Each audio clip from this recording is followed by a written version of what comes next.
সবাইকে আবারও শুভেচ্ছা। Thank you. রংপুর ক্যান পাবলিক স্কুল অ্যান্ড কলেজ মিলনায়তনে প্রায় 1000 শিক্ষার্থীর উপস্থিতিতে গ্লোবাল স্টাডিজ অলিম্পিয়াডের উদ্বোধনী অনুষ্ঠিত হয়েছে। সকালে রংপুর ক্যান পাবলিক স্কুল অ্যান্ড কলেজের অধ্যক্ষ কর্নেল আহসানুল কবির এর উদ্বোধন করেন। অনুষ্ঠানের সভাপতি ও গ্লোবাল স্টাডিজ অলিম্পিয়াডের আয়োজক কমিটির প্রধান উপদেষ্টা ওমর ফারুকের সভাপতিত্বে প্রধান অতিথি ছিলেন 21 পদকপ্রাপ্ত এস.এম. Abraham Lincoln. এছাড়াও উপস্থিত ছিলেন তিস্তা বিশ্ববিদ্যালয়ের ট্রাস্টি বোর্ডের চেয়ারম্যান আশরাফুল আলম আল আমিন, বেগম রোকেয়া বিশ্ববিদ্যালয়ের সাবেক কোষাধ্যক্ষ professor Mozammel Haque, north West স্কুলের অধ্যক্ষ এ.এইচ.এম. সারোয়ার জাহান, গ্লোবাল স্টাডিজ অলিম্পিয়াডের উপদেষ্টা শেরাফত হোসেন হিমেল, গ্লোবাল স্টাডিজ অলিম্পিয়াডের আয়োজক কমিটির উপদেষ্টা মোনালিসা রহমান সহ অনেকে। আয়োজনে পুরস্কার পেয়ে আবেগ আপ্লুত শিক্ষার্থীরা। প্রশ্নটা একদম গ্লোবাল স্টাডিজের উপরে ছিল এবং খুব সহজ প্রশ্ন ছিল। বিশ্ব সম্পর্কে জানতে পারবো, আমাদের মধ্যে যে প্রতিভাবানরা আছে তাদের বিকশিত হবে এবং আমরা সারা বিশ্ব সম্পর্কে যে স্টাডিটা আছে সেটা ভালোভাবে করতে পারবো। আমি কোনো প্রিপারেশনও নিই না, আমি জাস্ট এমনি ফ্রেন্ডদের সাথে। এখন যখন আমাদের নাম অ্যানাউন্স করছে আমি তখন কনফিউজ ছিলাম আসলে যে আসলে কি আমি না অন্য কেউ। অনুভূতিটা বলার বাহিরে, কারণ জীবনে প্রথম অলিম্পিয়াডে অংশ নিলাম এবং প্রথম মনে করছি যে জীবনে অনেক পরীক্ষা দিয়েছি, এটাও সেরকম একটা পরীক্ষা।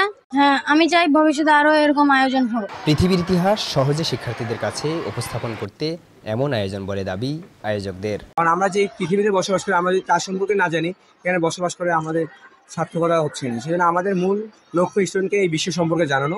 এর উপরে আমাদের অলিম্পিয়াডের শেষে সেমিনারও রয়েছে, সেখানে ভূগোল বিষয়ে আলোচনা করা হবে, সেখানে শিক্ষার্থীদেরকে পৃথিবী এবং সৌরজগৎ সম্পর্কে জানানো হবে। আমরা যে বিশ্বতে বাস করি, তবে এই বিশ্ব নিয়ে কাজ করি।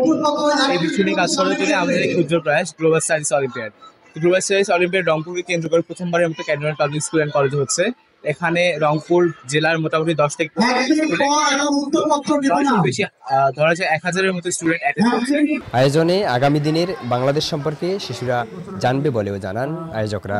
শিক্ষার্থীরা এখানে অংশগ্রহণ করেছে, তারাই আয়োজন করেছে এবং বড় পরিসরে আয়োজন। সত্যিকার অর্থে এত বড় আয়োজন শিশুরা করতে পারে, এটা আমার কাছে একটি অবাক করা ব্যাপার। এটা আসলে তাদেরকে আগামী দিনের বাংলাদেশ সম্পর্কে, আগামী দিনের বিশ্ব সম্পর্কে জানতে সহযোগিতা করবে, তাদেরকে উদ্বুদ্ধ করবে, আগ্রহী করে গড়ে তুলবে, যেন আগামী দিনের বাংলাদেশ সম্পর্কে তারা জানতে পারে।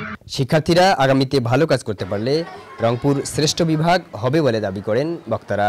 আজকে যে তোমরা অলিম্পিয়াডে এসছো, তোমরা মেধার পরীক্ষা দিচ্ছ, আমরা আশা করি আগামী দিনে বাংলাদেশের সবচেয়ে দরিদ্র বিভাগ হচ্ছে রংপুর। তোমরা যদি ভালো কাজ করো, তোমরা যদি মানুষের মতো মানুষ হও, তাহলে রংপুর হবে শ্রেষ্ঠ বিভাগ, রংপুর হবে উন্নত। রংপুরে বাংলাদেশ পৃথিবীর বিভিন্ন লোক এখানে মজুরি দিতে আসবে, আমরা তাদেরকে খাদ্য দিব, বস্ত্র দিব, সাহায্য দিব।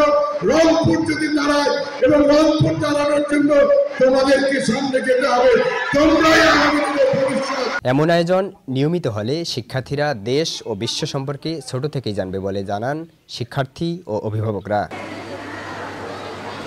সেলিম সরকার, সকালের বাণী, রংপুর।